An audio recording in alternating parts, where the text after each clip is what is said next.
Hello and welcome back to Conversations with Claire. Hello. Today my guest is Kevin Schuetz. Nailed it. And Nailed it. This is a cool moment for me. So I'll do his little intro and then I have to tell you how I know Kevin. So you have been to regionals, semifinals, all of the renditions of things CrossFit related, the stage before the games, 13 times. Once you went to the games as a team, and then this past year you went to the games as a Masters athlete. Correct. Because that's how that works. You stack enough years, and then finally you earned your spot. Yeah, then you're Masters. just old at that point. There you go. Yeah, I've actually been a Masters 3 years now. This is the first year I've done it, but I've been in the Masters division for 3 years. But done team the last few years, and we did team also this year. Went to semifinals, but we didn't quite make it to the games this year. Missed out, but I was able to go as a Masters, so that was cool. So you could do both this year. Like you could go ahead and make your run. It was cool, but it was a lot of qualifiers. Yeah. Yeah. Okay. Yeah. Yeah, that's, I don't know. Because it was like the Open, then it was, individual, and then team qualifier, and then Masters semifinals, then team semifinals, and then Masters games. So it was a lot. Yeah, that is a lot. But, I've always, I mean, you've been training at a high level for such a long time that I guess, I don't know. I can't relate because I've never trained at that level consistently. Yeah, sure, I've trained hard. Sure. Yeah. But like, it's not the same. And to do things that cause that much stress is not the same. So I'm not going to pretend to know. Okay. You are also the owner of Koda CrossFit Iron View. Correct. Yeah. Which, let me see if I can get this right. This is now becoming trivia. You opened this in 2019 or 20? 2018. Yeah. So we just had our 6-year anniversary in September. Yeah. Okay. But 2013 is when you opened your first Correct. CrossFit gym. Yes. Which you are familiar with. Yes. We're going to get to that. Okay, cool. So obviously he's a CrossFit dude. And he's also the husband to the incredible Liz. Oh my gosh. Liz. She's amazing. Every time we have to shout her out real quick because every time I come to visit, I just feel like she is the host with the most, making it just like simple and easy. Like if anything, I think it's actually, for me, there are certain friends of mine that I've gotten to exist in close proximity to, even for short stints of time, and observe the way they go about their family behaviors and pick up on things. I'm like, oh, I like that. I appreciate that. They exposed me to new and different ways to do things. And she probably has no idea that she's done that. Yeah, I'm curious what you're even referring to, but I can see that. Something as simple as like you are like, because you are working so hard in so many different things that you're doing and not just being an athlete, it's far beyond that, obviously business owner, and you have other things that you're up to professionally. So just the fact, like keeping you fed, I mean, it might be simple, but like actually she just, and obviously with the kids and just the schedules and everything that she's doing. And she has a full-time job too. Right. Right. So to be able to pull all of that together, and I'm not saying it's never occurred, but her demeanor is just so positive, and to be able to be so desiring to host people. And I don't know, it's just, there's a lot there that I'm like, those are admirable traits. And there are certain details of that are, I don't know, inspiring. So I like her too. Yeah. Is she cool? Okay. And then last but not least, father to 2 beautiful children. 2 awesome children. It's so much fun. And they're at such fun ages. They're 5 and 3. They're so fun. Yeah. He's in kindergarten. Started kindergarten. We're very tired after school, but we're having a good time. Yep. I love it. Okay. So I want to go to how we met, and then I'll start to, drill you with stuff. So the how we met, this is a cool full circle moment for me, literally, to be here now, because you opened the gym in Norman, Oklahoma in 2013. Mm-hmm. It's your first facility to open, and you and Liz are dating at that time. You're not correct. Yeah. She was still living in Texas. Yeah. But she was around. But you were just dating. So 2013, a coworker of mine, Rawson, invites me to Koda. It's just opened. And I had seen on YouTube, Annie and so on for years. I thought it was fascinating, but it was terrifying. And then I go into that facility, and you were all so kind, welcoming, you name it. But I saw all of you as athletes, and I was not one. And it scared me. And so in 2013, I felt it was, I mean, that was a me thing. Yeah. Right. And it's always interesting to hear it back, because like, I don't remember feeling that way at all. Yeah. But yeah, go ahead, go on. Well, because you guys demeanor wise were so welcoming, and yet you were so capable, and it was so far beyond what I was, and you had just opened the doors, like it was brand new. And so go ahead. Well, I was gonna say, that's something that we've definitely learned over the years, is you never really know what people are going through. I'm sure we'll talk about some of this type of stuff, but never know what people are going through. You never know what's going through their head. But like, I feel like you presented as like super confident and like, oh, I got this. Like, this is like no problem, and like, it's so eye-opening, certain situations you talk to someone and look back later and you're like, really? Like, wow, like you kind of hid that. And like, that can be applied to so many different situations, but definitely in this situation and others. Yeah. Yeah. That's a good point. Cause that's hard for me to think about, knowing the narrative that was running in my mind, you know? But I want to make a good impression always. So that doesn't surprise me. So 2013, I come around for a little bit. I'm driving around the block, looking in the building, looking at y'all going, I can't do it. Driving home. I leave for 3 years. I don't come back for 3 years. I don't come back until 2016.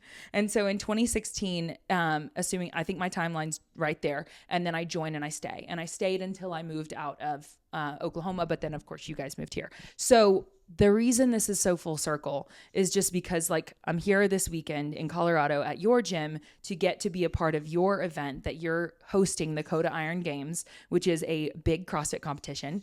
And I'm getting to be here as your MC. Yeah, it's cool. So like to have gone from like the girl that came in and was like, I don't think I belong. I really don't belong, to like, okay, I don't think I belong yet, but like I'm so desperate I'm going to go, to now like, it's a cool trajectory. You just never know where life will take you. Yeah. And so that's like a purely selfish thing, but that's how we met. And that's a really cool thing to just put into that. Anyway. Okay. Yeah. That's hilarious. That's awesome to think about. Yeah. That's a lot of what I've been thinking about this week coming into this. So, okay. I do want to go into just to give me a little bit of like your backstory. So like growing up, what was that like? Yeah. Oh, I don't know where you want to go with this. We go a lot of different directions. We'll see. I'll pick something. Like my really quick story when like a client, or a member or something, or a new person I'm explaining is like, I grew up, athletic. I played a lot of different sports, and then I focused on baseball all through high school, and I played baseball in college. Yep. And I was in really good shape in college, and I drank a few beers, and I graduated college and I stopped working out, and then I drank a lot of beers and just woke up one day and I was like, man, I don't want to do this anymore. Like, I want to get in shape. Like, what do I do? How do I change my life around? And I started working on my own. I even like started like P90X and stuff. Yeah, that's when you know you're okay. Yeah. And then my buddy was like, dude, we got to try CrossFit. I was like, what's CrossFit? And so I looked up some videos online. I was like, that looks pretty cool. And so went into the local CrossFit gym in Chicago that I was, I was working a desk job at the time, and I was, we can get into all this stuff, but I was basically miserable. Yeah. In many different ways. And I just loved it right away. And I want to say I was like 24 at the time, and I had been like 3 years out of college and, really out of shape at that point. I gained a ton of weight. I was about 40 pounds heavier than I was when I played college sports. And I just like loved that I could be an athlete again in some capacity. Mm-hmm. And I, and this is not my quick story, by the way. I'm starting to expand further. So this is a podcast. We got time. Of course. But yeah. I'm loving it. My quick story is like, I drank a few beers in college and I drank a lot after college. Yeah. But just in horrible shape. And I wanted to make a change, and I wanted to like be proud of who I was. And CrossFit right away, I was like, oh my God, I love this. Like, I can turn something that makes me healthier, happier, and more confident into like a competitive sport that like fills that cup too. Yeah. And then as soon as I started, I just loved it right away. I started getting really into it the first few months, and I was like, man, I really want to like coach. And at that point, I wasn't sure exactly what I wanted to do. I was working a desk job, and I was like, I really want to open a gym. And so I started coaching at my gym in Chicago, and I was working a desk job that I hated, and we can get into like all this type of stuff, if you want to expand on that. But I was going to quit my job and move to Colorado, and my now wife, Liz, we were dating at the time. Mm-hmm. She was going to quit her job in Chicago and move to Colorado. And we both basically got promotions like within the same week.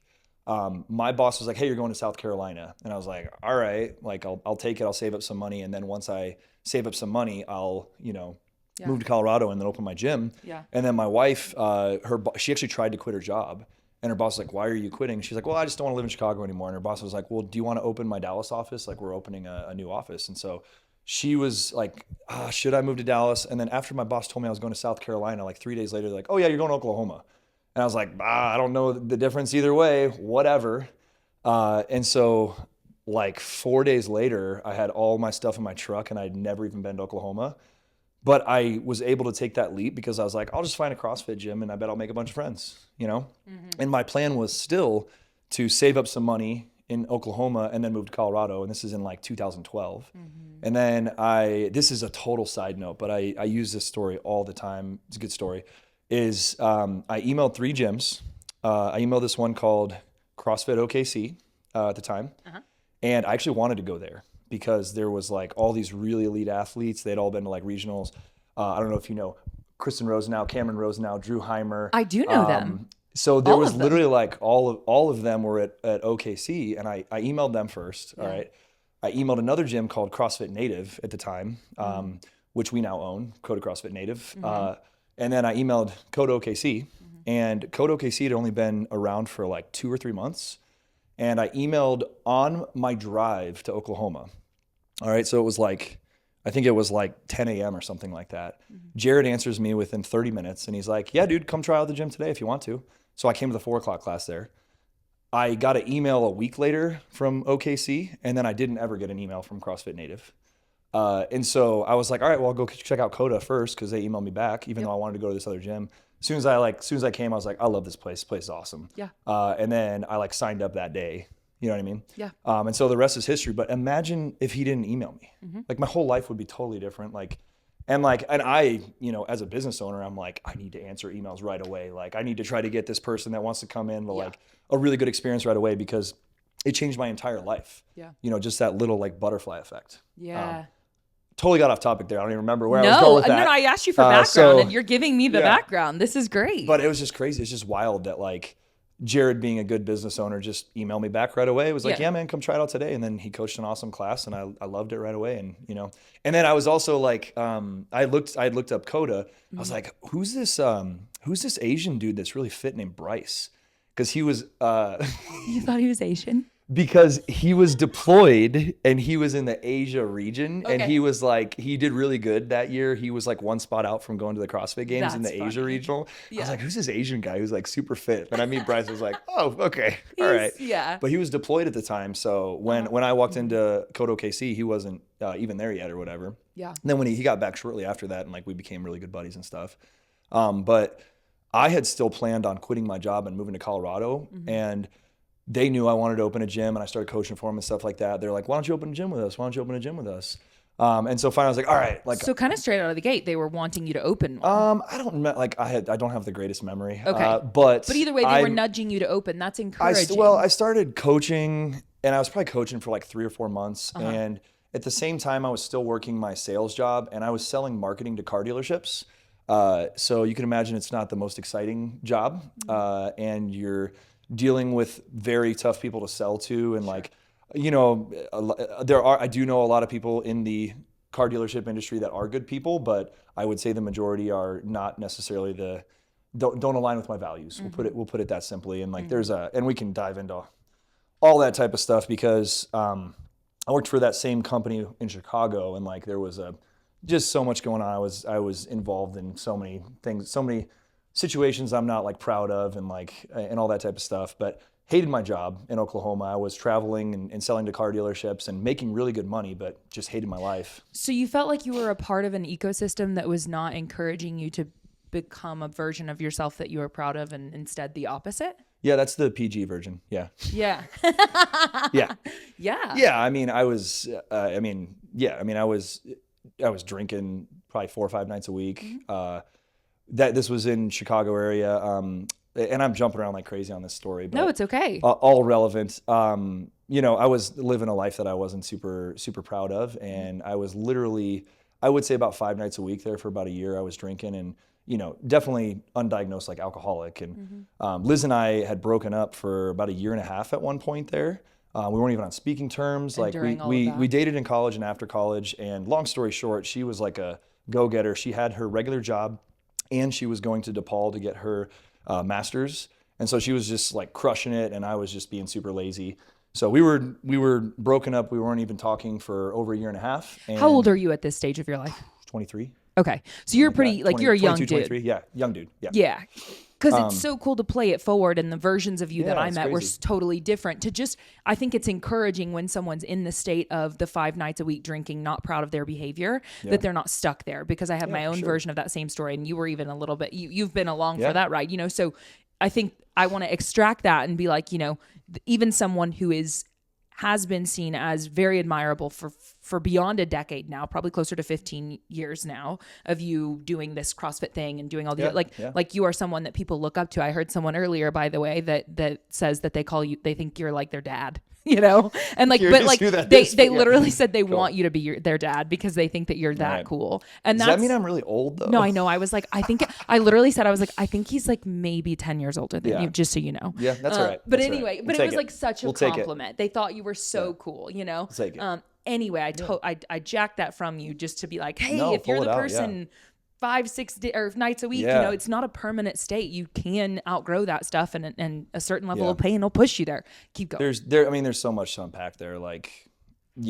and like in college, it was fun, and I'm drinking like 1 or 2 nights a week, and definitely like blowing it all out on those nights. Sure. But I was, it was with the baseball team, and we're doing like a theme party, and like it's acceptable at that point, and like. I'm not saying it that I'm like that's like perfectly acceptable to be just like getting super blackout drunk in a university, it's very, very socially acceptable. It is the norm. Yeah, well, but and like even looking back, like it's totally different. Like you're forming bonds and relationships with all these other people and stuff. But then when I'm graduated from college, and then I bought a house within walking distance to the bars in my town in Chicago, specifically for that reason, so that I could walk home and walk to the bars. Right. You were not going to get a DUI. And then when you're, drinking on a Tuesday night and you're out till 1:30 a.m. and you got to get up at, 6:30 a.m. to go get to work, and then you're taking a nap in your car, that's not quite as prideful. That's not I'm not as proud of that, I guess. Yeah.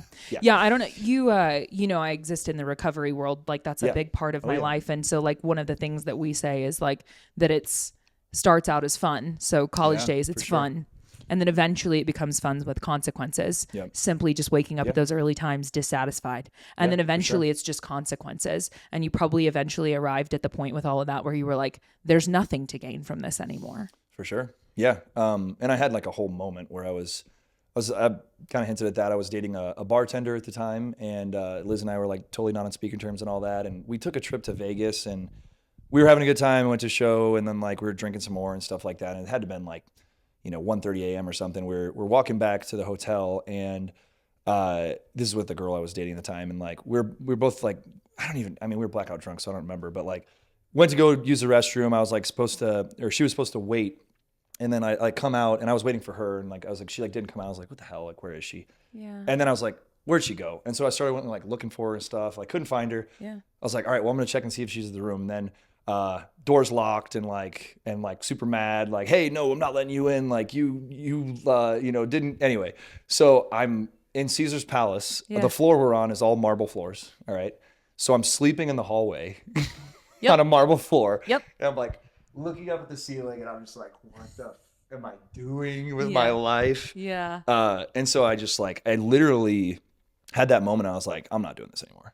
And I think I just totally believed it. And I was like, yeah, I'm not doing this anymore. I don't want to do this. I'm not proud of who I am, not proud of what I'm doing. I'm not happy with my job and stuff like that. And I didn't quite change my job right away, but I started planning and scheming. But right after that trip, her and I broke up, and then like I started trying to get healthy, basically. Yeah. From there. Yeah. I was going to ask what was the timeline there as far as like, were you already, because for me, I was showing up at the CrossFit gym for years, having all of my substance issues in the background and not talking about them and presenting as well as I could and compartmentalizing, because I don't want to talk about that. I don't know why I'm behaving like that, and I'm not proud of it. And so there was overlap there. I think that it can look a lot of different ways. You hear a lot of people wake up one day, I'm going to do something different, and they just radically change, and that's incredible. And then there can also be this like gradual build in some way. And obviously for me, the decision to stop drinking was a sudden one, but either way, was there overlap in like the healthy behaviors and that, or was it like a boom, like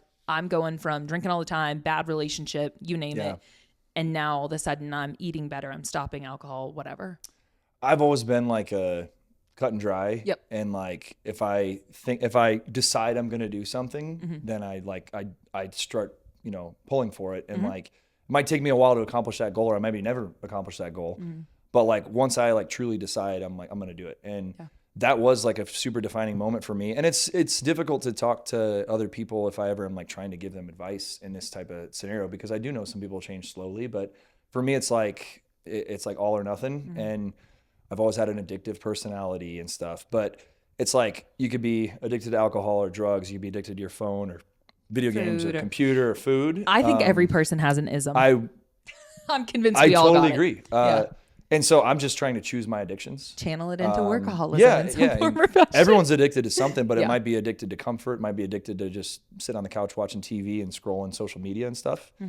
But everyone's addicted to something. Yeah. And so I've always been like, okay, well, I'm going to try to, once I decide I'm going to do something, I want to go for it, full force. And at that moment I was like, yeah, I want to change, and I'm sick of, and at that point, all I wanted was to just be like proud of who I was and not ashamed of like, gaining weight and like getting out of shape and making decisions when I was drunk that I wasn't happy about and all that type of stuff. And I literally just wanted to be like proud of myself. And then starting, to get in shape and stuff like that.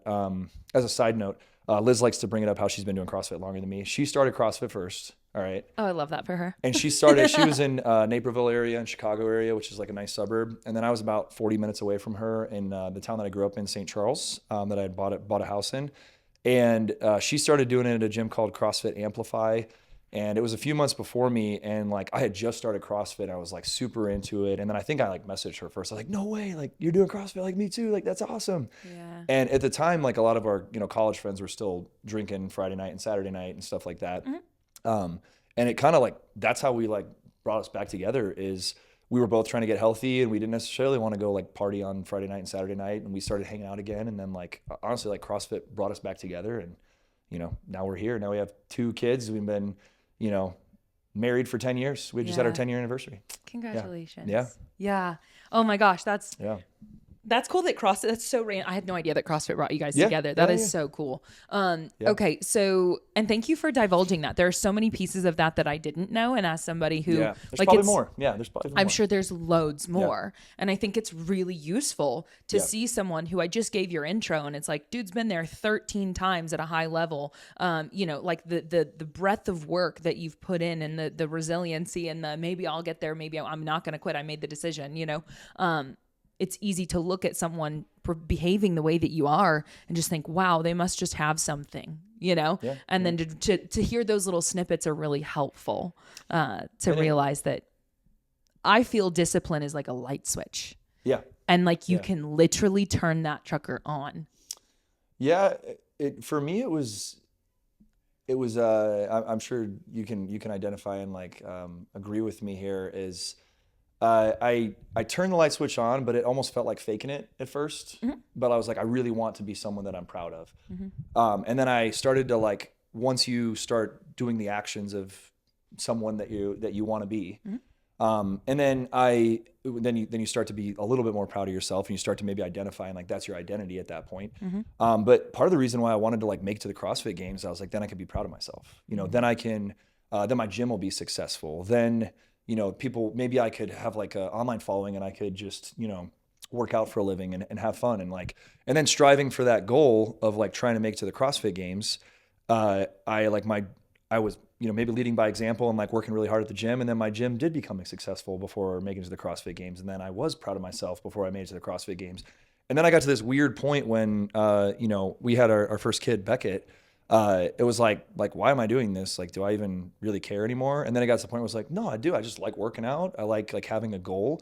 And then it was like, well, I actually like putting in the work, and I like, doing the actions of being someone that I'm proud of. And like, I want to make it to I want to have certain success, in CrossFit or in whatever I do. But I always heard that of like, oh, well, it's all about just putting in the work and focus on the work and don't worry about the result. But like, now I actually believe it, and I actually like feel that. But it was because I thought that if I accomplished these things, I would maybe be proud of myself, where I became proud of myself along the way, and it didn't really even matter if I accomplished them. And then meeting Casey McAllister. I was gonna say, we got to talk about the relationships that you've for gained. sure. You know, like there are so many other things you weren't looking for that you got. You opened the doors, and you made a best friend, you made a business partner. You know. Yeah, and in a lot of ways, like I don't want to say idolize. I want to try to replicate his values in a lot of sort of ways, and like. I have never met someone with such hard and fast values. And like, he's like, integrity is number one, like integrity. And like people say that and they don't really mean it, but like, oh my God, Casey McAllister, like, so he walked into my gym in 2013 and we just became best buds, and he started coaching, and then he became a part owner of Koda Norman over, the 6-year period that we owned it. And then we moved out here, and just over those years, I have just, when I've been around him, I like honesty and integrity are like the highest values in his mind and more important than anything else. And it was like, wow, like that's what I want to be. And I want to do that. And I, did some lying, cheating, stealing that I wasn't like proud of and it just, it could be like a little thing. It could be like cheating a rep or two on a workout or something like that. But like, that's not something I would want to be proud of. And so like seeing that example and like wanting to become that and all that type of stuff, and then now like feeling like I hopefully am at least way closer to that now. Now I'm like, oh yeah, like I'm proud of that, and like now it's like do the right thing even when no one's watching, and it's come full circle. But the light switch example was almost like I felt like I was faking it at first of being the person that I wanted to be, and then just putting in more and more proof of you are who you say you are kind of thing has really developed confidence and made me like a happier person, to be honest. Yep. The act yourself into right thinking, like, so just take the actions and allow the mind to like give it some time is a phrase that I've been taught. But I actually was listening to, I can't remember the exact episode, but it was a Modern Wisdom episode. Are you familiar with that podcast? It's a good one. Listen to a lot. I read, I consume all my information through like podcasts and listening to books and all that type of stuff. So okay, what are your top 3 podcasts? Ooh, that all depends on. Obviously, Conversations with Claire. What's next? I mean, number 1, Conversations with Claire. Number 2, Conversations with Claire. Number 3, Conversations with Claire. But do you want to get into 4, 5, 6? We can go 4, 5, 6. Okay, so it really depends on like what mood I'm in, and when I say what mood I'm in, it's like what I'm trying to progress. So, if I'm trying to progress business, you're gonna focus on that. I really like Alex Hormozi's stuff, and I used to hate him. And like we could even get into that, but basically like he was so successful in his marketing of CrossFit gyms that like so many people got exposed to CrossFit through bad gyms because of Gym Launch, because he did such a good job marketing. But I really like listening to him now, and I actually recently went back and started from episode number 1. Oh, really? And it's super cool because he started like a podcast called like Gym Secrets Podcast, and it had like 14 views, when he started it and stuff like that. Yeah. And I think he's at like 1,200 episodes now of like his, and it's like business now, it's not gym stuff, but started out as gym stuff. And I recently went back and started listening to it, and now I'm like at the point where COVID hit, and it's like so interesting to listen back to that of like what everyone was talking about, what he was, and it's just weird going back now and like what did we do at Koda, and like how did we respond to like all the challenges and that type of stuff. So I like that one a lot if I'm in like a business mood. I do like Chris. I like his podcast, a lot of his guests. Williamson? Stuff. Yeah. Modern Wisdom? Yeah. I like that one. Did you know there's actually a YouTube video out there it's on Zach Tellender's page. Okay. Do you know who Zach Tellender is? Yeah. It's Marcus Philly came on it to train with Zach. Anyway, it just so happens to be that in the background of that video, we're all working out together. And awesome. I'm like working with him on some Olympic weightlifting stuff in the background. So it's so funny how, that's how I found out about that podcast. Of course, cool. I inevitably would have found out about it anyway. Cool. But it was because of living in Austin, proximity to these individuals. And yet again, even being in that room, I feel like it's all such a gift because those are individuals that like I respect what they do. Yeah. Anyway. Yeah, for sure. Anyway. Yeah. A good one. Okay, so you got Hormozi, you got Chris, and what was your other one? I probably have a few more. We're only going to 6. I'm going to give you 2 more. That's fine. I used to listen a lot to Bigger Pockets, like real estate stuff. Sure, because I haven't been consuming much real estate information recently. I've definitely been focusing way more on business and all everything going on here, which we could talk about. I took some big risks. Yeah. So I was like, I need to not worry about any of my real estate investing right now for a long time. And then like, we'll circle back to that later. Yep. So I like bigger pockets a lot, but I haven't really dove into that recently. Yep. And then there was another one. What was the other one I was going to mention? Come on. You wanted that other one too. I know I did. Oh, I was going to say like, I like listening to Savan sometimes just cause like, it's just entertaining. Yeah. Just I think super at the end of the day, entertaining. this is something we were having a conversation about. I was with a few other individuals here earlier today, and we had differing opinions about the whole thing. And it was just like, to me, these are personalities in this space, right? And so like all of like, to me, those are great things to have, you know, whether it's the Hillers or the whatever. I mean, and it's. Got to add one more. I got to add one more because I have recently started listening to this pretty frequently.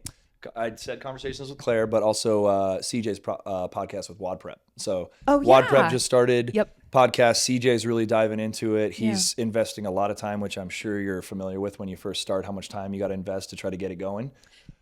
Yeah. Oh, I think I'm probably... You just walked into success, Claire. No. I mean, it's not bad. It's pretty easy. I had whatever. such unrealistic expectations of what this thing would be. And what's so cool is from season 1 to season 2, I had to check those. I was spending more money than I was making. We could go into it. I mean, I was being a dumb idiot from a like professional lens with it.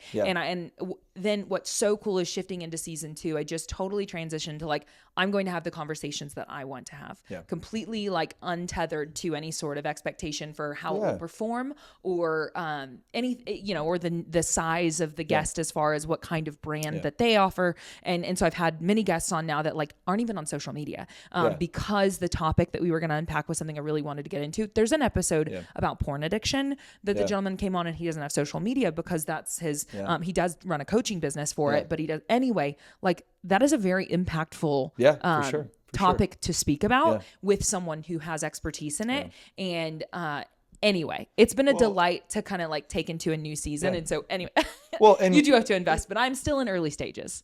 You know, and here's the thing though, is like, I woke up this morning at 4 a.m. to coach our morning classes, and we had 6 people at 5 a.m. Usually it's a busier class, but a lot of people are doing Iron Games and stuff. And like, usually we'll have like 10 to 15. But like, dude, I'll wake up anytime 4 a.m. to coach 6 people if they're there and they're fired up and they're excited and stuff like that. And so it's like, if you do a podcast and you only get 100 views or something, but they actually watch the whole video and like get something out of it, I think that's awesome. Because if you had 100 people in this room and they were all listening to the whole thing, you'd be like, hell yeah, like that's great. The internet, the contextualization of what's happening on the internet, like I can't make it make sense, and I don't even try to. I want to make a meaningful product, but what I found that this does is also you and I would not take the chance during this weekend to sit down and speak at length if I wasn't doing this thing. That's true. And so I've had the opportunity, because I put it through this business lens of yes, it's marketing and it's whatever else for the businesses that we run. And so because of that, I now get to have these really cool interactions that I wouldn't have prioritized if I didn't somehow turn them into a business venture. So like, yet again, don't really care. Like if it's received wonderfully and it's helpful, and that's the goal, is that it's useful stuff. But like, I'm having a great time. So how many episodes are you at? I think this will be 90 or 91. So you're probably in the 99.99 percentile for amount of podcast episodes. And I mean, on audio, I had it for audio only for like, thank you. I had it on audio only for 60 something episodes, and the audio only, when you put those platforms together, downloads, I think is like almost at 100,000. Wow. And then now we're just transitioning over to YouTube and working through like getting that up and running, and all are running. Anyways, is it just on Apple Podcasts? Apple, Spotify, all sorts of. Anytime I've listened, I just pulled up the YouTube. And that's what it wasn't on YouTube for over 60 episodes. So actually, that's like we're 20 episodes into that or more. And that was because I didn't think I could. And if you look at this setup now, this is pretty minimal. It looks good though. Yeah, it looks great. I mean, it gets the job done. There's good audio. Anyway, I was talking to somebody about this earlier, but so what I did want to touch on before we move on, because I know there's other things I want to talk about, is what you said about the whole, you wanted to be proud of who you were. And on that Modern Wisdom podcast episode, they were talking about like whenever you, so because I question myself a lot with like, is this an altruistic action? Am I doing this just out of the goodness of my heart, or am I doing this for selfish reasons? And my boyfriend thankfully reminds me regularly, like, even if you're doing it to gain something out of it, if you're being a good person, that's still a good thing, you know? For sure. Because I just pick it apart. But so like, acting yourself into right thinking, taking the actions because like you want to prioritize your health, start to behave like someone who is, you know, like acting like a kind person. For example, they used the example on their podcast episode, and I'm just regurgitating what he said, but he was like, being a good father means that whenever my kid wants to get down on the ground and do whatever, I can't remember what he said, but I don't want to do it. But if I take the action and do it, and then I do that repeatedly, I have now taught my child that I'm a good father. Yeah. Yeah, and that's selfish. But it's also like, I want to be a good father because I want my son and daughter to grow up being confident and live like an awesome life. Yeah. That's kind of selfish, like that I want to, in a good way. I don't, like, I think, right. I think almost everything anyone does is like selfish, but it can also be, hey, I want to, do good things for other people because it makes me feel good. Like, it makes me feel good, right. Right. But like, I would, I think that's okay. Yeah. I don't see anything wrong with that. Yeah. I just like the whole, like, if you're acting like a kind person, you're still being a kind person. 100%. Yeah. Anyway. I agree. Yeah.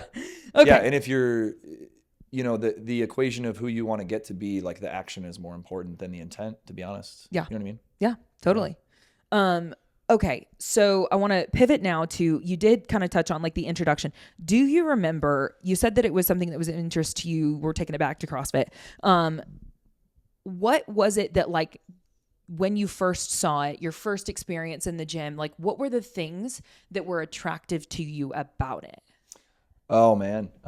It's been so long. Quite a few different things. So, like, the competitiveness did attract me right away, but in a different way than you'd expect. So I still, like, I think I heard on you said you don't remember your first CrossFit workout? No. I wonder if we could look it up. We could probably figure it out somehow. It would take a lot of digging. I know I came in during the open, and I remember Rachel Snyder being a savage and me being put with her, and I was not a savage, and it was great. Such a horrible workout. You wanted to block it from your memory forever. It had rowing. Anyways, but that wasn't the very first workout. That was just, I remember coming in during the open and being like, oh my God. Yeah. Gotcha. Anyway. My first workout was half Cindy. So usually Cindy is a 20-minute AMRAP. It was a 10-minute AMRAP of 5 pull-ups, 10 push-ups, 15 air squats. And I had already been working out on my own a little bit. I had, like, lost like 20 pounds and I was eating healthy and stuff like that already before I walked in. And I did, I want to say, I bet it was like 7 rounds in like 5 minutes. And then my total score was 8 rounds, if you can kind of picture that. Yep. And then I still remember probably the whole first week of what I did. Then the next one was like, it had like rope climbs that I had no clue how to do. Mm-hmm. It had burpees and shuttle runs, and threw up right afterwards, all right. And then the following workout was like 3 500-meter row sprints. And like, I was still a big dude. I was like 225 when I started CrossFit. I'm like 200 right now, 205. So I was like, weighed 225 pounds. Yeah. And the coach was like pretty fit guy. And he's like, I bet you can't beat me, like, kind of like challenging me. And like, I ended up beating him, threw up right afterwards though. Yeah. And then, like, so what, the first day and the second day, I remember getting just crushed by middle-aged women that had 3 kids. Mm-hmm.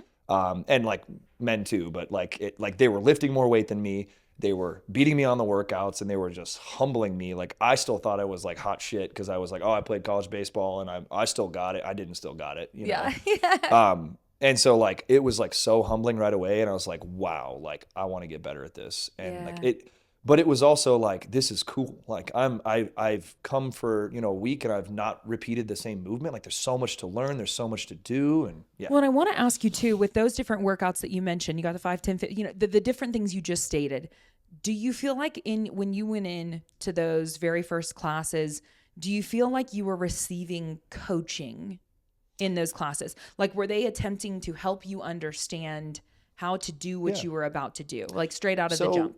So I was lucky enough to start at the gym that I started at. It was a gym called CrossFit Tri-Cities. It's no longer around, but the owner and then like the head coach, owner Mark Ranke, shout out, and Andrew Pollock, they were, and I would say this if they were in the room, they were great coaches, great programmers. They were not awesome businessmen.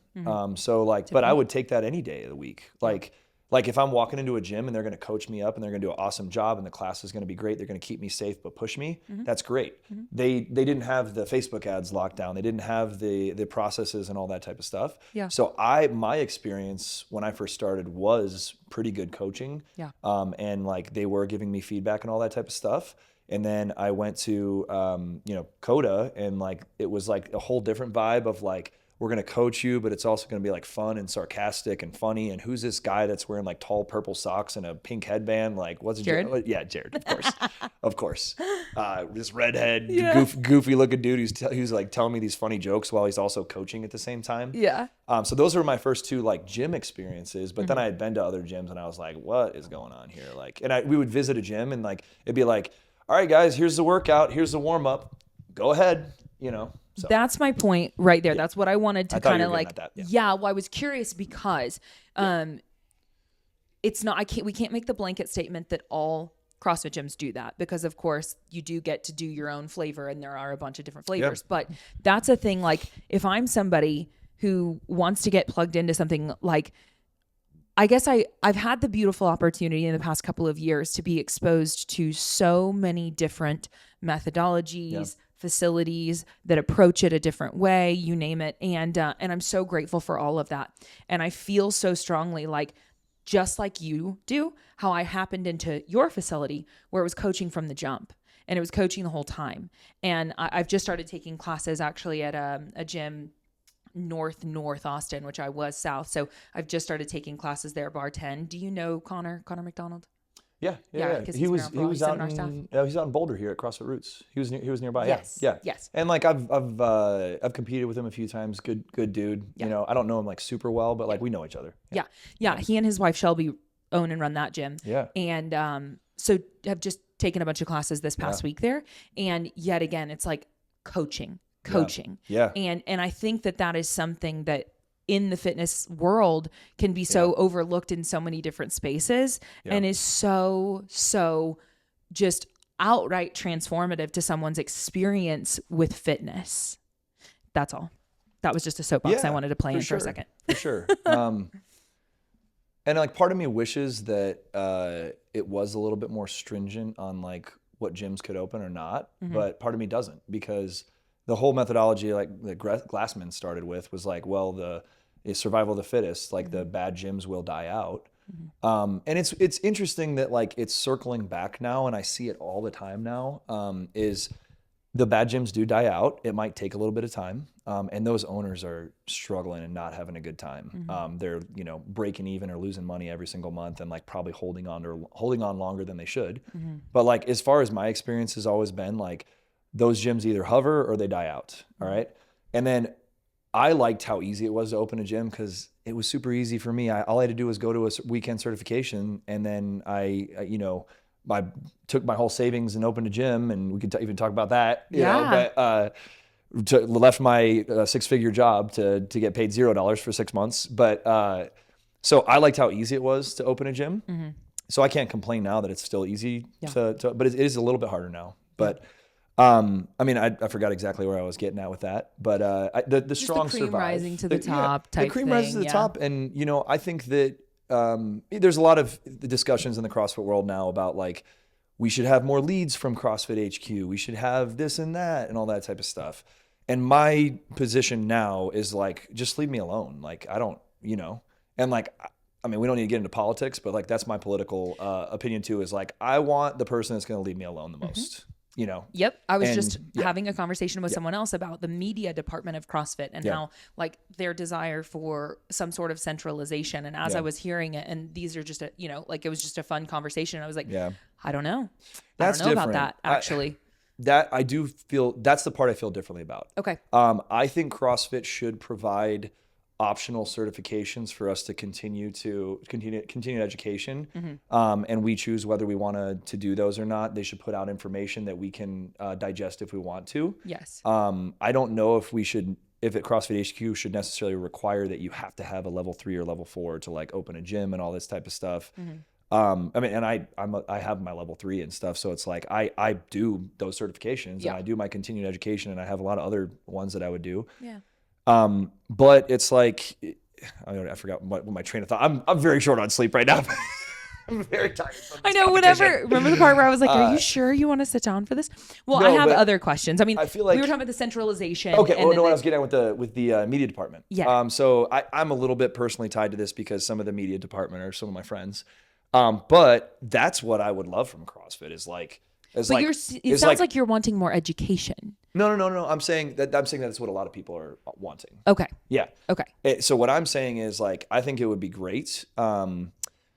Like, and some of the media department I thought did an awesome job, an amazing job. And they just highlighting the stories. And it seems like they're trying to get back to that now. It's just like, it's, a little bit too far. So. Yeah. Yeah. But I think that'd be great if they just had the media department and like highlighted what CrossFit is. And like, even, when you really think about it, it's like literally 2 members is my affiliate fee. If I get 2 members, then it's worth the affiliate fee as long as it's like a net positive. And so to circle it all back, I've seen it recently now that we've, it's been, this is like the 13th year now that I've been full-time like gym owner, 12th year. I'm getting contacted all the time by people that are like, oh yeah, I tried CrossFit 6 years ago and I want to try it again. I heard good things about Koda. And like the gym that I went to, like, I just really didn't get a good vibe, but like, I want to try it again, Yep. And, or like, oh, I did it for 3 months and like, it was okay, but I want to try it again. And like, it's weird how it's like, it's all circling back and all that type of stuff. And in the market, like that situation that I didn't like, where it was like, if someone tries out one gym, it's not a good gym, that's their experience with CrossFit forever. Right. And they just assume that it's a franchise and that it's, they're all the same. That would upset me. But, other than that, like, but then it's like, there's plenty of possible members. What is it, like 88% of America is considered obese or overweight? We've got work to do. And it's like, I think, what was the stat? It was like 9% of America has a gym ownership or a gym membership. Really? It was like something like that I saw the other day. And it was like less than 20% show up to that gym. And then out of CrossFit gyms, it's like how many percentage of that is like a 100th% of those people is like go to a CrossFit gym. There's plenty of, and that goes along with my whole methodology of like, I don't ever think that like another gym is the enemy or anything like that. Like I want other CrossFit gyms to be great and for us all to prosper and stuff, because the couch is the enemy. And it's like super corny, but I mean, there's plenty of people that could use a CrossFit gym and could use a change in their life. There's plenty of people that we can, help. Oh yeah. So, yeah. No, I love that you. Gosh, my brain is not working very well today. I am going off on tangents. I'm usually a little more this is great though. No, it's great. I'm just saying it's like my brain is not working great lately. The episode that came out this past Tuesday, I actually was so hard on myself after that one. I did it immediately following another. We were strict for time, and I didn't have the same I approached it differently than I about a third of the way in realized I needed to shift whatever I was up to and didn't have a good understanding of what my guest was like really there to do. Yeah. And so anyway, I don't know what I'm here to do either. I'm just rambling, but I'll talk about it. We could talk about real estate. We could talk about alcohol. We could talk about CrossFit. Yeah. Well, I'm going to ask you more questions. Don't worry. Yeah, we can talk about so many I'll guide things. the thing. And if you just keep steering off, that's fine. I'll shut up. But no, please don't. But with that, it was funny because I listened back to it. I was like, oh, it was actually great. Like, it's just a meandering conversation. Yeah. This format gets to be all signs of bebopping. Okay. Yeah. So I do have a question, but I kind of want to go somewhere before I go there. Sure. But, that I'm going to be curious about so you opened a gym. Why? Because you could have just like been an athlete who was enjoying the experience. You opened a gym because they were nudging you to, or you just wanted out of your corporate situation. I've gone through so many different things that I wanted to be. And like, I'm just going to list them off super quickly. I've always like, from when I started playing sports to like college, wanted to be a professional baseball player. That was always a goal. Yeah. I kind of was like, I loved snowboarding growing up. I was like, I want to be a professional snowboarder. And then I loved music. I played guitar and sang. I was in a band in high school. I was in multiple bands like throughout the years and stuff. Yes. And then I actually like bought a bunch of recording equipment and started like doing producing stuff and recording. I was like, I think I want to like record and be like a producer. And then I graduated college and didn't work out to be a professional baseball player. And I got a desk job and I was selling catalog printing. I was in inside sales, so I was all over the phone, just like selling over the phone. Yeah. And then that's a whole nother story where I worked at that job for 51 weeks. And the reason I know that I worked for 51 weeks is because the company got acquired and they got rid of my whole office, and everyone that had been working there for a year got a really good severance, and everyone that had been working there for less than a year got 2 weeks pay. And I was like, and I just bought a house. So you were on the 2 weeks pay roster. Yeah. And like, yeah. And I have 1 week shy. I'm so old now that I have all these like situations where I can like give advice to younger people where like Liz and I broke up for a year and a half. I can be like, if it's meant to be, it's meant to be. And then like I, got let go from my job, and then it turned out being like the best thing that could ever happen to me. And then, just a lot of situations like that. And when I got let go from that job, I like math, and I like, gambling, and I like, risk and like probability and stuff. And I don't like working desk jobs. So I tried to be a professional poker player at one point. No, you didn't. And like I made decent money. I was pretty good at it. It was the most stressful thing of my entire life, because it would be like one week I make $4,000 and next week I lose $3,000. And I still made $1,000, but it was like the most stressful thing ever. And then like, yeah. But I've so now you invest in real. You invested. This is all of your. Wait, hold on. Now you invest in real estate, so you play like it's still a pretty You've chosen a different way to play the game. Yeah. Well, but now with my career, I'm very risky in certain ways. And after I got let go from that job, I started dating a bartender. I met one of the bartenders that worked Saturdays just as like a fun job. Yeah. He was actually a sales manager at a local company that sold printing for car dealerships. So they sold marketing, like direct mail, email marketing. Yeah. So I got to know him while I was unemployed, and because I was at the bar all the time. Yeah. And like, had fun with him. They had an office, and they're like, hey, he's like, hey, we're hiring. And so it was for inside sales, all sales over the phone. And I'm happy to like share this information now. I was 23, and I think the year that I worked there, I think I made like 68K or 70K. And this is like, this is in 2011, 2012. Like that's pretty good. Yeah, you're doing for a 23-year-old. And then the promotion that I moved to Oklahoma for, I worked that job for a year. I made 127K that year. It was an outside sales, so it was a promotion, all that type of stuff. And I hated that job. And I was like making really good money. I was 23 at the time, and I was like making over six figures, but it was just, I was selling marketing to car dealerships, and it was like basically it was sketchy, sales and all that type of stuff. Yeah. So I quit. I saved up, I think it was like $46,000 or something like that year, and put almost all that money into Koda Norman. And then I only saved enough money so that I could live for 6 months. And so I invested all that money, didn't pay myself for 6 months type of thing. So that was, that's gambling right there. It's pretty good gambling. Yeah. And like, and my parents hate when I like ever bring this up, but I was like, hey, I'm thinking about quitting my job. I want to like open a gym, and they're like, that's stupid. What are you doing? You have like a retirement, a 401k, and you have a steady job. You're making such good money. Like, why would you do that? And I was like, I just want to do this. And so one of the other things that I've always like thought about being was a teacher and a baseball coach. And so I like the game of business and the, risk and the whole like that aspect of it. And so like a CrossFit gym is like just merging all of my different like skill sets. Interests and skill sets is like, it's kind of sports, I get to feel athletic and use fitness and coach other people. And then it's coaching, and it's like helping other people and like, learning how to be a better coach, and then it's business, and it's like it like just clicked, and like I'm actually getting a little goosebumps. But that's good. And I love it. 12 years later, you're getting goosebumps talking about it. And that's I've been through thing. A lot of different iterations of what the business looks like. Yeah. And I think now I'm at the point of like I understand what I like about it and what I want to do, and we could dive into any of that because you definitely.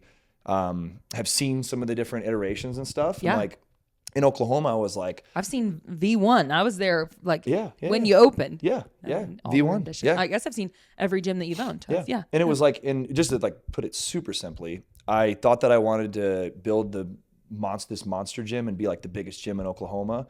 And I thought that I wanted to be the CEO and not do any of the work. And I hated it. I was doing a bunch of individual coaching. I was sitting on my laptop all the time. And then I remember some of that. Yeah, I was like up in the office all the time. Yep. And I was, I was coaching 0 to 2 classes a week at a certain point, and I think we were the biggest gym in Oklahoma. Like I think we were. Yeah, you definitely had a really good size membership. I think we had like 420 members at a certain point. And I was like the CEO, and we had 3 gym managers, and I was just managing. And it was like I wasn't doing any of the work. Yeah. And then I was like, I hate this. I don't like this. And then Liz and I wanted to move to Colorado, and Casey wanted to move also. Yep. And Casey and I were like, we're not going to hire anybody. We're going to do all the work. We're going to coach all the classes, and it's going to be awesome. And we don't have to manage. We don't have to deal with any like bull crap or anything like that. Yeah. Like it's going to be awesome. And it was awesome. But then we started we had some coaches that just randomly walked in that were like awesome people. Yep. And they were also great coaches, but the most important thing was they were awesome people. Yeah. And then we started hiring them and like giving some of the, hours to them and stuff. And we're like, oh, so you just like got to hire good people, and like you got to have like really like people that align with your values, and then you can teach them to be a good coach. And it was like, oh, maybe I don't need to do all the work, but I still want to do most of it. Mm-hmm. And so we ran that for a long time. And then now I'm at the point where it's like, I want to do some of the work, but I want to like teach others how to do the work, and not just like manage, but I want to like, lead by example, but also like inspire and all that type of stuff. And we thought we wanted this like small gym when Casey and I moved out here of like, it's going to be, really profitable. We're going to coach all the classes, and it's like, it's going to be so good and the quality is going to be so high.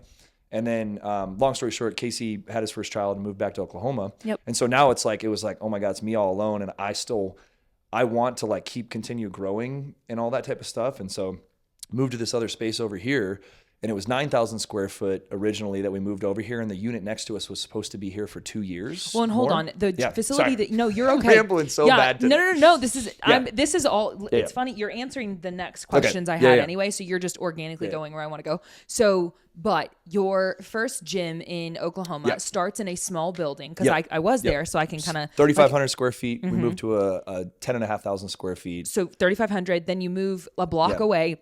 Yeah. To purchase the building, which is awesome. Yes. And so, and it was much larger. So then of course that membership grew to what you said, the 420, 430. That was at its like peak of like what we grew to. And then when Casey and I moved, I wanted to hold on to it at first. And like, I was like, oh, we'll have a gym in Colorado. I'll have a gym in Oklahoma. I have people to run it.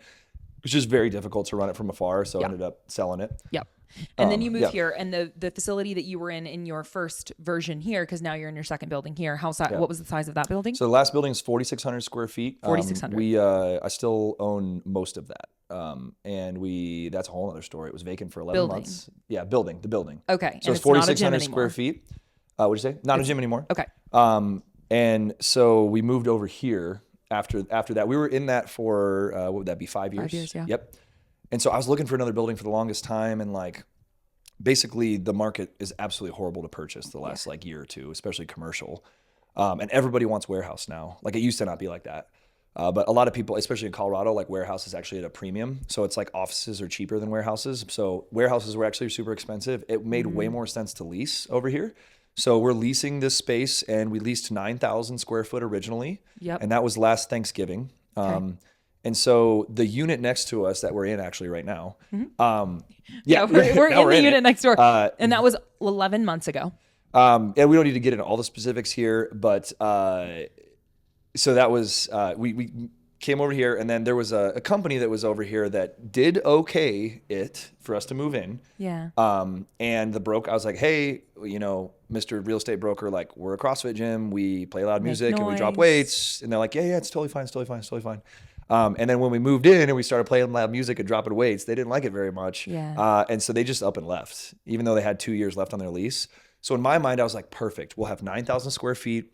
We'll continue growing. And then in 2 years, when they leave, we'll take over that unit, or I'll have time to like purchase a building once the market changes or something. And so literally like a month after we moved in, they just left.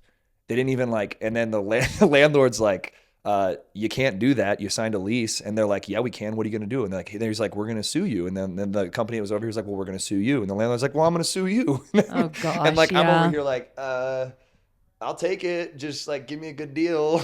Yeah. So I planned on it being 2 years after we moved over here, but it ended up being 6 months, or like 5 or 6 months after we moved over here. We took over 15,000 square feet. So it's a very hefty monthly bill. But it's already like we've grown, and like I've been able to, we have 3 full-time employees now, and we have I think we have 11 or 12 part-time coaches, but we went from 1 full-time employee to recently we have 3 full-time. So that's awesome that we're able to since we've expanded, we've grown in membership, and we have, 3 full-timers that are like doing the same thing that I'm doing of like making a living off of stuff they love. Yep. So I think it's so cool. It's fun to watch. Like, so you produce a good product and you care about humans, and you're going to have a problem of growth, like the problem you will now have. That's so easy to say now. That was not easy to say when I was signing that. It's a 7-year lease, by the way. This one? 7-year lease. Yes. Oh my gosh. And I'm in like a super happy spirits about it now. But it was like a very, very long time of thinking of like, do I want to do this or not? And like, Casey's not here anymore. Like, this is just all on me. This is a lot of money that I'm signing for here. Am I doing something stupid for my family? Yep. At the same time, we have 7 single family properties that we rent, and 4 of them were vacant. So for one reason or another, we could talk. I got some good stories. Long-term rental or short-term rental? I mean, I try to do long-term rental. No, I don't do Airbnb. That's too much work. And like if I wasn't doing the gym, I probably would. I'd probably be doing a lot more like flips and stuff. I do flip and hold. Yep. And it just for like multiple reasons. I had one flip and hold in the process. I had another one we still have our house in Oklahoma. Oh yeah. Astor Drive house. That one was just vacant because the tenant turned over. Yeah, so that just turned over, and then the old gym, I went through a whole thing where we had we're on the 3rd tenant because the first 2 dropped out for random issues. The city didn't help us with one of the tenants and caused some issues, and then now it worked out great because one of my gym members was getting screwed over by their landlord, and she's like, I need a place. Like, is yours open? I'm like, yeah, it's open. Perfect. So it ended up being like a perfect one there. And then I had another horrible eviction story that took like 6 months to get them out. They stopped paying me rent, and then they also stopped paying their water bill and their electrical bill. So they were living in the house for 3 months without water. And so at first I was like, oh my God, they can't shower or wash their dishes. Oh my God, they can't flush the toilet. So that was all happening at the time that I was like debating whether to take this on. You're getting stressed out just looking at me like this. I know. Well, now I'm just inspecting your head for gray hairs, which somehow I'm like, do you have them? They're all right here. Oh my gosh. No, but it's like, and it's crazy to say a lot of this out loud. And it's cool now. Like I feel very relieved now because we have 0 vacancies. We with this space, it's been like 6 months since we've expanded. It's already like made sense. Like it didn't the first 6 months, like we were operating at a loss and stuff. Yeah. But now it's like, we've already grown and like, I've been able to rent out some of these offices. We have like a chiro that's moving in there. We have massage therapists. We have a naturopath. We have a cello teacher over there that teaches cello lessons in our CrossFit gym. Okay. Love it. Isn't that awesome? Yeah. And then, Monday or WOD Prep Studios over here. They're almost finished moving in, and then this on the other side of this wall is a dog probiotic supplement company that's moving in. So yeah, great. Got the nice little hodgepodge. So, right. But it's like easy to be like, oh yeah, it was the right decision. But like at the time, I was like, am I totally screwing over like my financial stability and like my kids' future and like, but then I'm like, what's the worst that could happen? Right. And I always go to like with the worst case scenario, and then I'm like, well, if that happens, we'll be fine. Well, and that's so my curiosity, because of course, like sure. I find myself in rooms with people who work really hard a lot, which it's, it inspires me. Like, I'm like, I seek you guys, Yeah. And why do you work so hard? Like, what do you think? Oh, yeah. Because after all of that pain, you could be like, I don't want to play the game. Like so why do you keep I never playing once the felt game? that way. I was like, man, I'm losing the game. How do I win the game? Okay. It was never like, should I stop playing this game? It was, man, I'm not winning right now. Like, what moves do I need to make to win? Okay. So like, I have a lot of corny sayings and like mission statements and all that type of stuff, like through different situations. And like, it helps me to like have something like this to be clear and know where I want to head and how to make decisions. Yeah. And so for my own like personal life, I want to be the best husband. I want to be the best dad. I want to be the best gym owner, and I want to be the best athlete that I can be. Mm-hmm. And in that order. And they're all, interrelated there because, being a good husband and dad, is trying to provide financial, stability and thriving financially, but not so much that I, sacrifice being a good dad and time with my kids and time with my wife. Mm-hmm. And being a good gym owner is making good financial decisions. And, being a good athlete is just kind of like a selfish thing in a certain way, but it's also like, if I work out every day and I have like a goal to strive for and I push myself, like it helps with all those other aspects. Yep. And so truly in that order, I want to be a good husband, good dad, good business owner, and then good athlete that I can be. Mm-hmm. And there's not really any room for anything else under that. Right. And like, it's weird for me all the time now where I get into conversations where they're like, oh yeah, like, did you see that Broncos game? I'm like, I have no idea. Right. what's going on in any sport anymore. Like, oh in my yeah, bubble. did you see that movie? Like, I've watched Frozen 2. I've watched, the dad I've ones. watched Monsters Inc. Those are the last 3 movies. Moana in there. So yeah, I don't know much other than that, but Yeah. But that kind of like mission statement helps me make decisions. In the same way that we came up with, we just got stages. We came up with integrity, progression, and community as our values. And making decisions at the gym is like, are we making this decision from a place of integrity? Does this progress the gym in some way? And is this good for the community? And I had this vision in my head of what I wanted this 15,000 square foot facility to look like someday. And all those things are, in line. It's obviously progressing the gym in some capacity. And is it good for the community? And like, I could argue in many different ways how it is great for the community, even though it's getting bigger. Yeah. So it helps me to make decisions when I have that.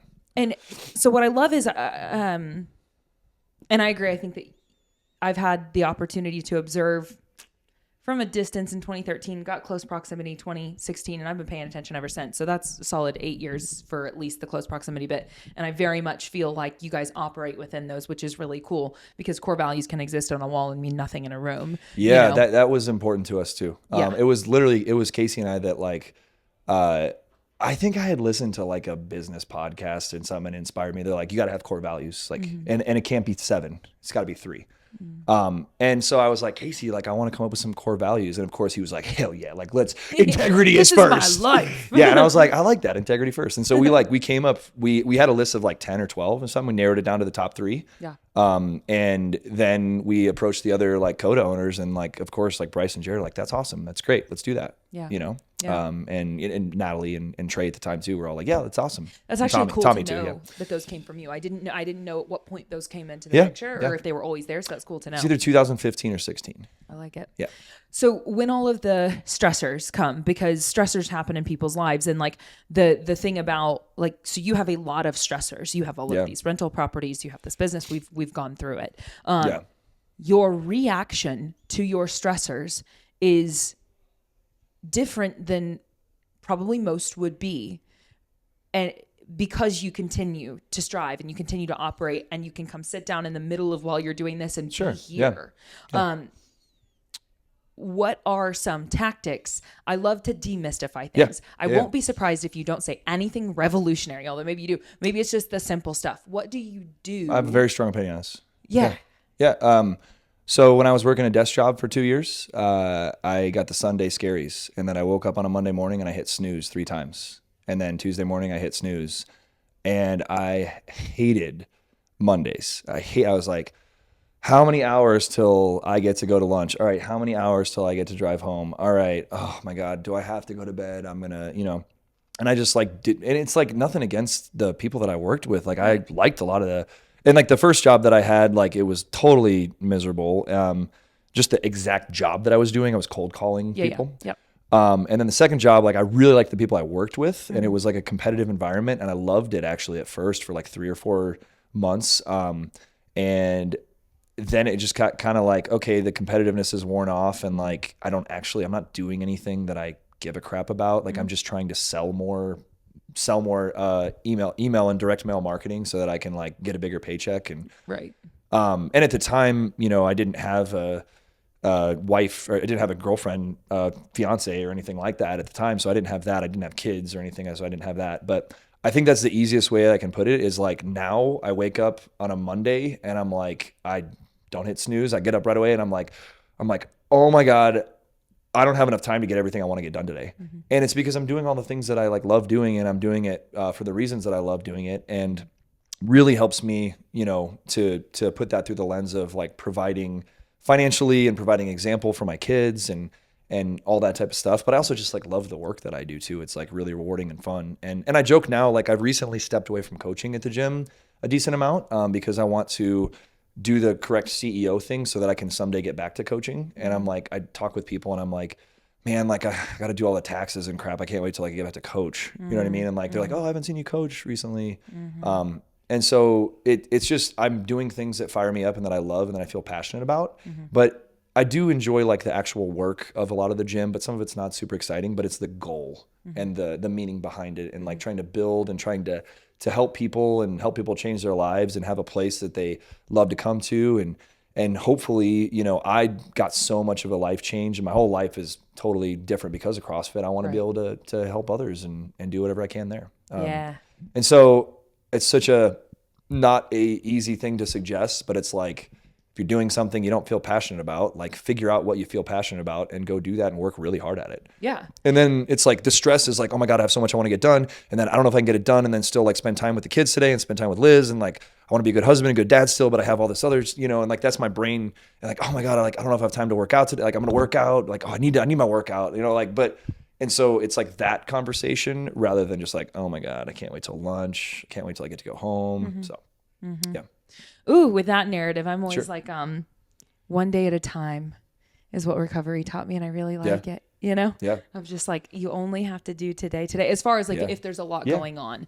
But that also makes time fly though. Gosh. And then I'm like, I say like the dad things now, and I'm just like, oh my God, my kids are growing up so fast. Yeah. And, you know, but like, I'm always focused on the day to like every day and trying to maximize that day. Then I like look up and I'm like, holy crap, like it's October. They fly. Yeah. Yeah. That is cool. And with the find your passion thing too, you know, it's like you act into finding, you know, you don't sit and think about it.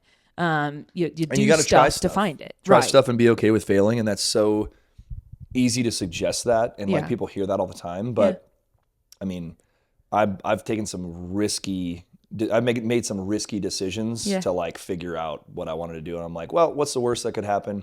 I can live with that, so I'm going to do this. Right. You know yourself well enough to know you're a hardworking individual, and you'll fight your way out of any sort of situation that you get yourself into. Yeah.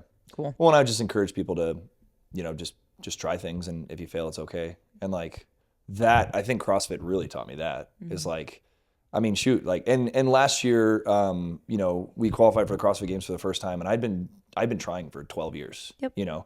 And I had come very close one time and somewhat close another time, and like didn't make it. And it was just like, but it was never like, oh, should I quit? It was just like, oh, like, let's try again. Cool. And like, obviously it was emotional, but so it's like, just, you got to go for it and try it and be okay with failing. And well, and it sounds like, you know, it's like a worthwhile endeavor of you found something that you're chasing, but you enjoy the process of the chase so much that it kind of, like you said, you gained so much along the way that like the attachment to the need for the thing to come to fruition in the way that you thought that you needed it to all those years ago is kind of irrelevant. Not that it's not still a cool thing, but no, it's it is. It's relevant. Yeah, but it's still cool. But it's like I don't need it necessarily. I just want it. Does that make sense? Yeah, totally. Yeah. So, what is something Claire that you is speechless? Wow. Well, I'm deciding where I want to pivot because I know the time frame that we're like, I know where we're at on the clock. And so I'm like, okay, well, but we covered a lot of good stuff. I want to ask you, what is something that you feel like you are currently, any domain of life, doing well that you would like to do more of?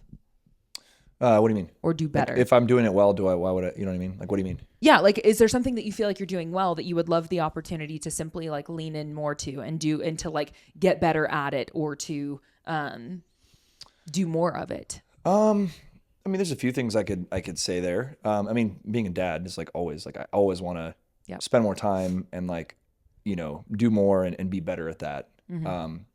I definitely, you know, when I'm super stressed about other stuff, it's hard to like turn it off. And like, I have strategies where I try to like turn it off to spend really good quality time, but that's definitely an example.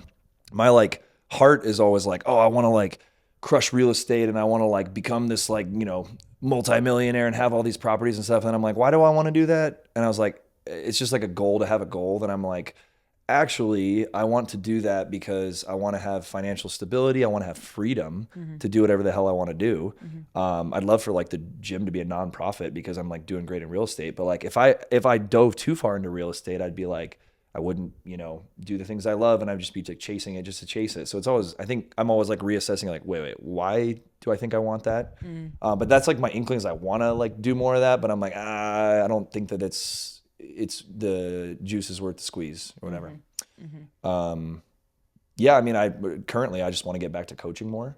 But I'm trying to develop a lot of processes and trying to develop some of our coaches. And what's what I'm finding is that like, I'm really not that good of a coach. Like they do a great job. Like I don't need to, I'm just want to coach because I want to coach, but like they do an awesome job, maybe a better job than me. Huh. No, do you know what I'm saying? Interesting. It's great. Yeah. Well, I don't know. I'm like, wait, you don't think you're a good coach? No, like I'm saying that sometimes I'm proud of hesitant how to well they're delegate doing. something and then they crush it. And I'm like, Oh, they're fine. I shouldn't have stressed about that. Yeah. Yeah. Yeah. Okay. What is something that you are currently doing that you would like to do less of? Taxes, books. The easy grab. Yeah. Let's do that. I haven't pondered on this, but like the real answer is like social media, like mindlessly scrolling social media sometimes. I have a to-do list of 93 things each day, and I need to pick first of all, I pick the 15 things I think I can get done, and then I get 5 done. And a lot of times I need to get way better at picking the correct 5 things. Does that make sense? Yes. Where I tend to do some of the easier things. So yes. I need to stop doing some of the easier things. Okay. Would be like something I want to do less of. I like that. Does that make sense? It does make sense. That's actually like a really cool way to frame that. If I have a long to-do list and I select a handful and then I do I like that. I like the way that you frame that, the 15 and then I do the 5 easy, but I'm so I need to be more optimistic. selective with my Like, 5. I'll definitely get these 15 things done today. And then I get like 4 or 5 and I'm like, oh crap. Yeah. I perpetually think I have more time the day, every day. For sure. It's the most annoying thing. And as someone who is striving like hell to be on time to everything, it's just like, cause that's something I'm working on, but it's like, I always think I can fit more in. Yeah. Anyway. Okay. I think that gets us like all the way there. Is there anything that we touched on or we didn't touch on that you would love to like just kind of air out? Oh, I just don't know. Tabs open. So many tabs open. Yeah. Yeah. I mean, that's my life though, but I like it like that. Yeah. Even though it's funny, I always close tabs. Like I hate I'm not an open tab person. I'm like, on the computer. I'm like, this is slowing my computer down. I need to close as many as possible. You would hate mine. Oh, There's so I would. many. I have my email is my to-do list. So if I have like 93 unread emails, I have 93 things to do. Yeah.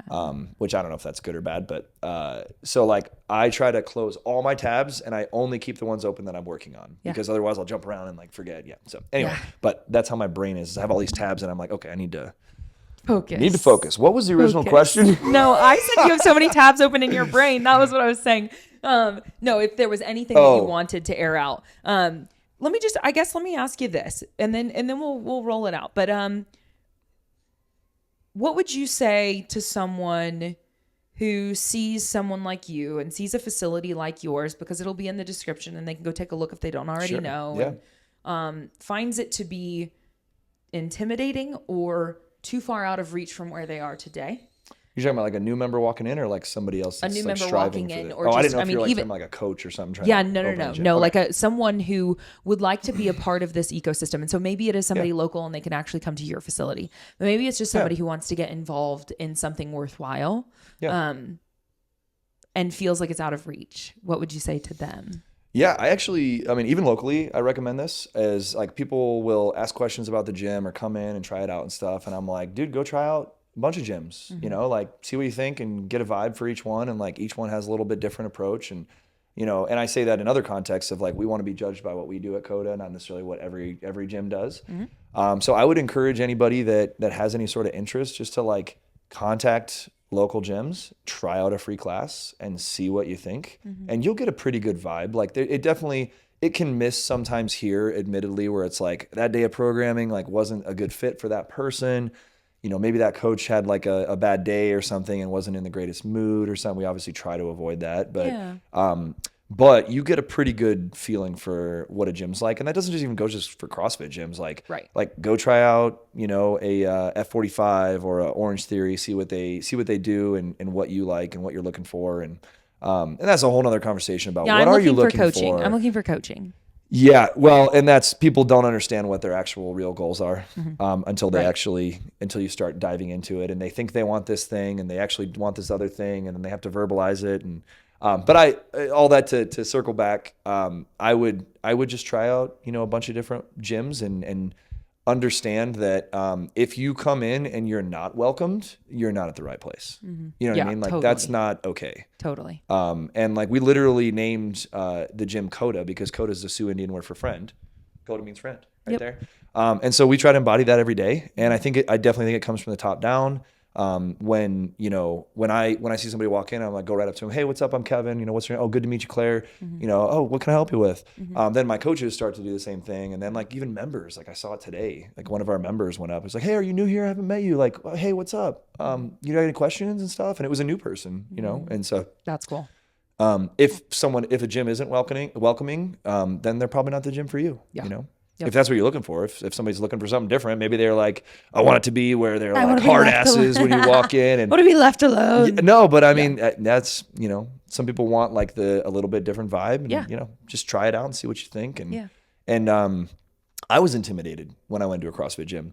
I played college baseball and I was like, I felt like I was in good shape and I was in super good shape in college. And then I still felt like I was like strong and stuff when I like walked into a gym at 242 pounds and I was still like super intimidated. Yeah. And so, and then I walked in, everybody's super nice. I was like, oh, cool. It's okay here. It's okay. Yeah. Oh, it's so worth it. Yeah. It's so worth it. And if you don't feel like you belong, I'm just here to tell you that you're wrong. And it doesn't even have to be a CrossFit gym. There's plenty of group training gyms and plenty of people that do things the right way, even if it's not called CrossFit. So Yep. Okay. 3 things you're grateful for today.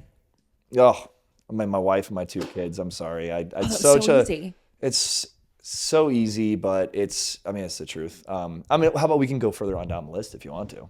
It's up to you. I am very grateful for my wife, especially the last 2 weeks. I have not been very helpful. Yeah.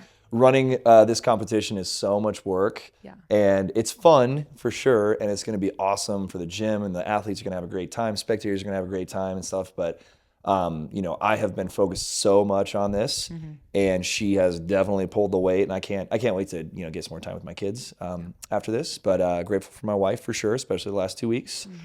Grateful for my 2 kids and their happiness and health, and like they're at super fun ages. Like Beckett's in kindergarten. He's becoming like a real person and like real conversations, and I'm like hanging out with my buddy. Yeah. And then Finley's 3 years old, and like I am such a pushover for her. She can. Oh, I can't wait to see this. I haven't seen them in 2 years. Oh yeah. She just learned how to ride her bike the other day. I saw that. Your little run with her was hilarious. Like, dude, I gotta tell you a funny story. So she's my athlete. And I'm sorry, Beckett, if you see this someday. It can change. Oh, for sure. You be an athlete if you want to be. No, he's like moderately athletic, and he's not scared, like he doesn't have the fear, but he's very cautious, and he'll do we did the pump track like a few weeks ago, and he's like does like literally like 50 loops on the easy before he goes to the hard one. And like he picks things up fairly quickly, but Finley is like an athlete. And she did 2 loops, and she's like, all right, we're going to the hard one. And she goes to the hard one, and she goes down, she's like, woo! So she's not risk averse like you. No fear. And so that was with her like a little Strider bike that you like can like use your feet. And so she just learned the other day, like literally like 2 weeks ago, how to ride her regular bike, and didn't fall the whole time, like the whole day. Figured it out super quick. And then we were like finishing up, and we're going down this little hill, and she's like learning the handbrakes, and I'm like, stop. And so I start running after her, and she perfectly stops on a dime, but I'm running at full speed, and I just like crumple over her and like tackle her on accident. I like try to like miss her. So she didn't even fall. She's like super athletic, but like me being a scared dad, like tried to save her, and I just hurt her. And she just like gets scraped up. She starts crying and like gets up, and she's just like dead crying. She goes, Daddy, I still love you. Oh my God. Oh my God. And it was like right in front of like our neighbor's house that has a Ring doorbell camera. And I'm thinking about asking them for that footage because it was hilarious. Oh, you should. Yeah. You totally should. I'll go do it. I'm here for a couple days. Tell me where they live. I'll go do it. Okay. That can be my assignment outside of the other assignments. Yeah. But like totally true story. It was verified by Liz. She saw it there. But that's hilarious. Super grateful for my wife and both of my kids. I'm very grateful for the Koda community. especially the last 2 weeks, it's come more to the forefront than ever. We have so many things to do, and like we're doing this podcast and everybody's working super hard over there. Athlete check-ins going on, and we're about to, go out there and see everybody. But I'm fully confident everybody's crushing it out there, and we've had so much help. My parents are helping a ton of our gym members are helping.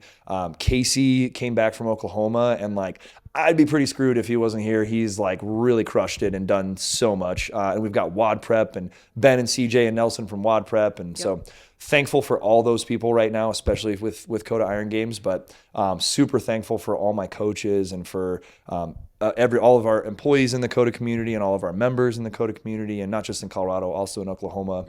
And it's not just a line like, oh my gosh, I'm so thankful, and I need to verbalize that more. Yeah. I think you do it in action for what it's worth. Not that you can't say it. And some people, I'm a words of affirmation girl. So like for me, like, tell me. Me too. Yeah. I'm a words of affirmation girl. You act out how much you care all the time. So don't think that's not happening. Still I want it to, and like that's we always want to be better. And that's something too, is like, I want to be able to, I want to be able to show my wife love how she wants to receive love. I want to show my kids love how they want to receive love. But even like our members, I want to show them love how they receive love. Yeah. And every single member receives love differently, but a lot of them are words of affirmation. They want to hear like, thank you so much, and like, I want to be better at that. Oh gosh, yeah. That would have been a good answer for your other question of what do you want to do more of? Yeah.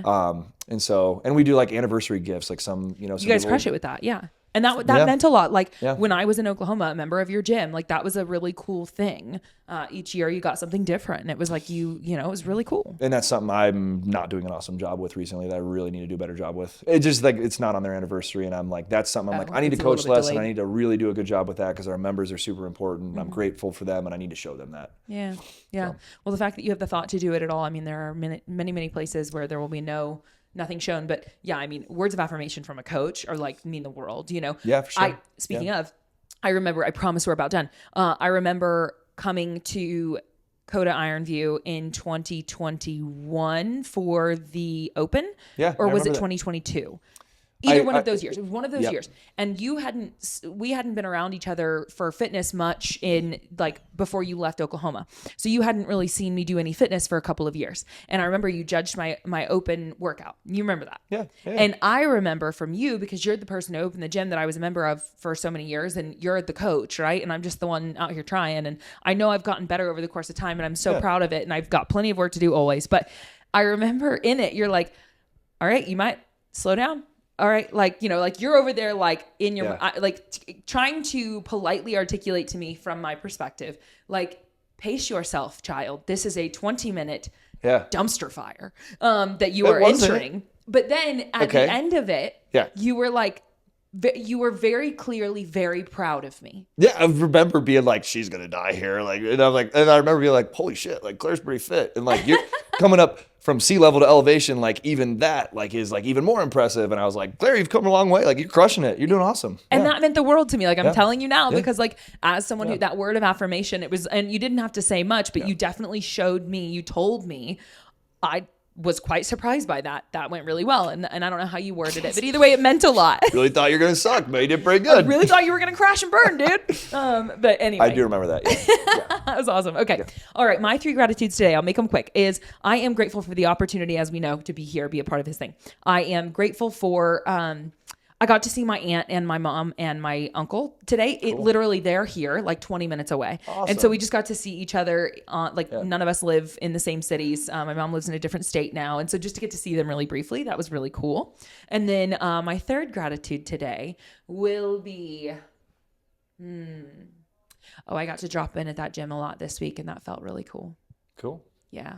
Like I felt very grateful to be a member of a class receiving coaching.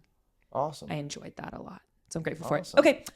We will put your social media and Koda social media in the description below. Is there anything else you want to plug? Koda social media, probably more important. My social media is mostly my kids and stuff like that. The Koda one. But whatever. I mean, some of it's fitness and, kids, funny stuff.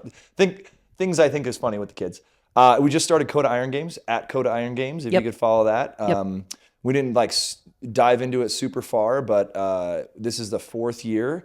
We have more than double the athletes we had last year, which is awesome. Wow. Yeah. And we kind of made the decision of like, do we want to go for this? Do we want to grow this? And like we were like, let's go for it. And so we just started that handle, so at Koda Iron Games, and we will do this again next year and probably grow it even bigger. We'll see how crowded it feels here with the event and all that. But we got a good MC. That's all I know. I don't know if anything else will go well, but yeah, we'll see. But she'll say some things in a microphone. I'm so excited to be a small part of this. And by the way, Nick and I were talking earlier about we'll have to have a conversation as well for other things if you're seeking to grow it. There are some fun things we were talking about that if you want me and my endless opinions about about things that I feel are being done well in the space in some sort of way. Anyway, okay. No. I've recently been told that I do not take feedback very well. Well, this isn't feedback about your event. This is just cool things I see happening that I think are cool, inspiration. Yeah. What I was gonna say though is I was like, I don't know if that's true because I think about so much shit in my head all the time. I'm like, my mind's going a million hours, and I'm like, dude, I've thought about this subject for like 57 hours, and you thought about it for like 57 seconds and came to me with this idea, and that's why. But a lot of other times, people bring me something, and I'm like, oh. That's a great idea. Like, oh, we should totally do that. That's awesome. So I would love to hear any ideas you have. Like, heck yeah. Yeah. I think that they're just things I've observed being done that I think are dope. And so cool. If you want to grow it, dope stuff is good. So in my opinion. Anyway, okay. I will also I have a coaching business online. And so that will be in the description below. If you are seeking a one-on-one coach online, mindset, nutrition, all that good stuff, movement, that's there as well. So that will be in the description. And other than that, we just hope that you choose to have a beautiful day. Oh, yeah.